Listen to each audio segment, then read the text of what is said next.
Sa mabuting balita ngayon, ikinuwento na Jesus ang talinghaga tungkol sa dalawang tao na pumunta sa templo upang manalangin. Isang Pariseo at isang publikano. Ang publikano ay nanalangin ng may pagmamataas sa sarili. Ipinagmalaki niya na hindi siya gaya ng ibang tao, hindi mandaraya, hindi makasalanan.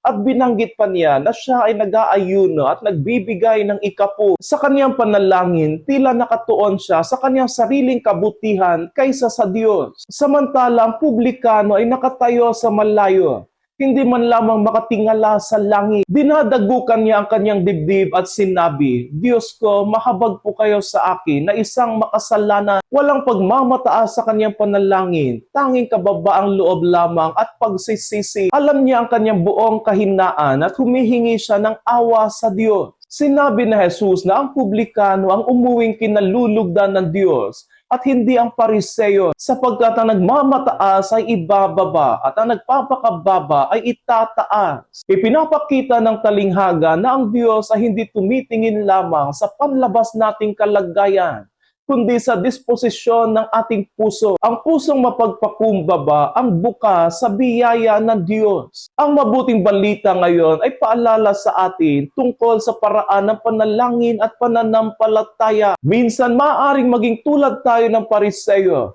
inihahambing ang sarili sa iba, at nakakalimutang tayo rin ay nangangailangan ng awa ng Diyos. Ang tunay na panalangin ay hindi pagmamataas, kundi kababaang loob. Kapag lumalapit tayo sa Diyos nang may pusong nagsisisi at nagtitiwala sa Kanyang awa, doon natin tunay na nararanasan ang Kanyang kapatawaran at pagmamahal. Kung nais natin na kalugdan tayo ng Diyos, magpakumbaba tayo.